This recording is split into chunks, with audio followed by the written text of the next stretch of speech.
If you are a developer using macOS, the terminal can save you a lot of time. Instead of clicking through folders and settings, you can do many things instantly with commands.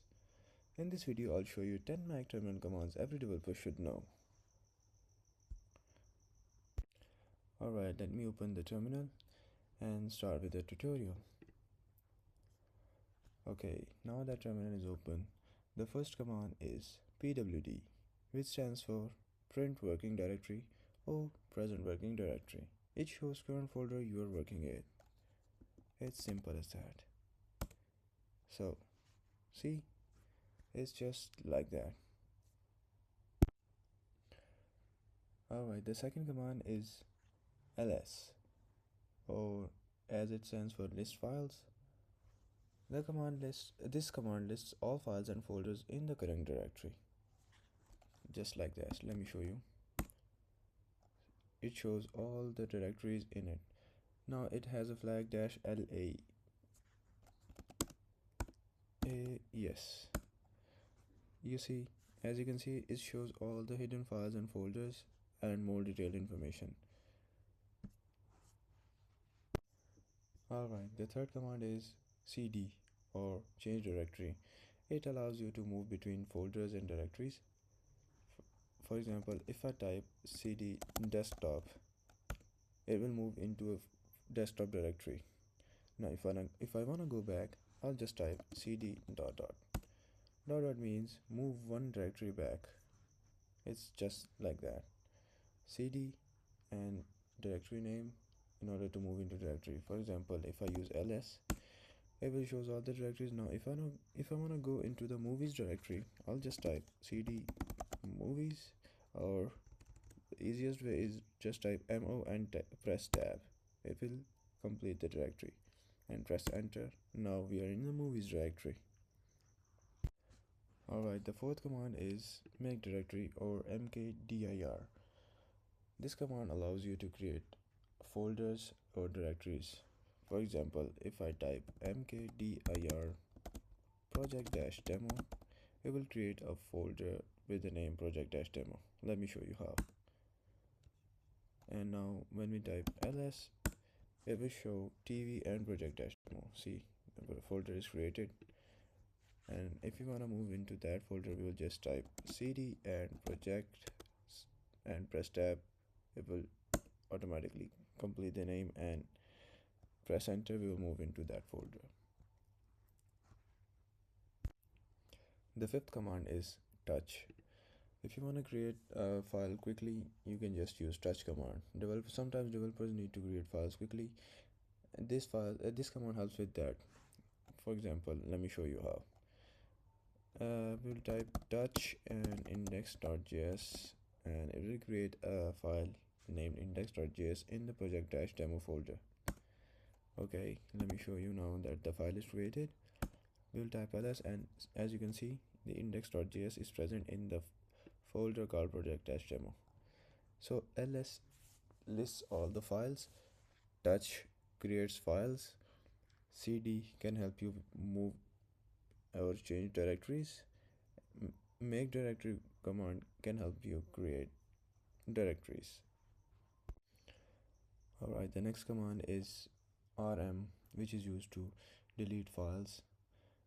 For example, if you want to delete file, you don't have to just go right click on that file and press delete every time you want to do that. You can just type rm and the file name, which is index.js in our case that we created, and when you press enter, it will just delete that file.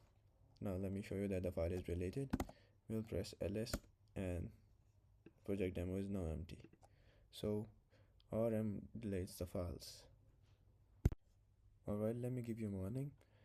Be careful with this command because deleted files usually cannot be recovered. So use it with caution. Alright, let's move on to our next command, which is clear. It just helps with clearing the terminal. If your terminal gets messy, like in our case, see it's too messy, we'll just type clear and it will clear the screen.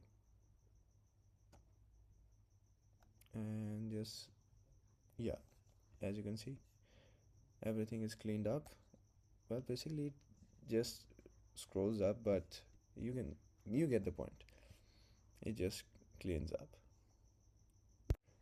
macOS has a useful command called open.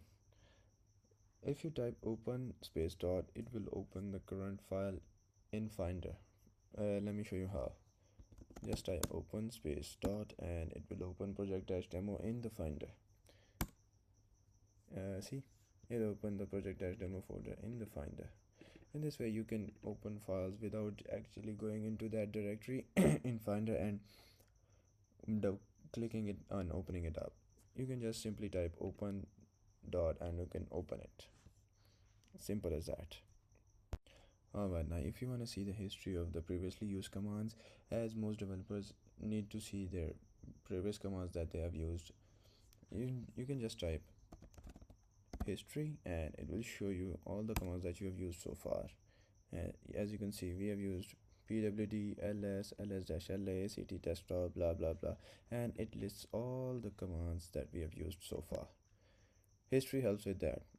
You get the point with history, as in previous history that you have done everything so far.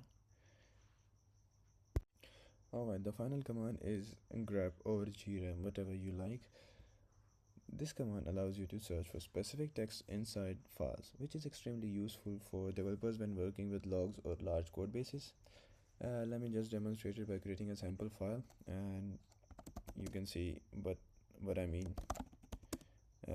I'll create a demo file with the text hello developer, and we'll name the file test.txt. Let's just do that. And yep. Oh, by the way, let me explain it. Echo means print hello developer into the text.txt file. So it will create a file with the name text.txt, which will contain the text hello developer. Let me show you. ls. See, it is open now, and if you want to open the file, you know how to open it. So but we'll not do that, we'll just demonstrate the file. Let me just do it. We'll search for the text hello, and I'll write grep double quotes hello, and we'll name the file test.txt and press enter. Okay, see, the grep command scans the file and returns any lines containing the word we searched for. Now it can be anything. You can use it to search for a file, or say specific words or related sentences or anything. This command helps with that. So that's it. We've wrapped up all the 10 commands as I stated. Hope you like it and find it useful. If you do like, subscribe and share with your friends.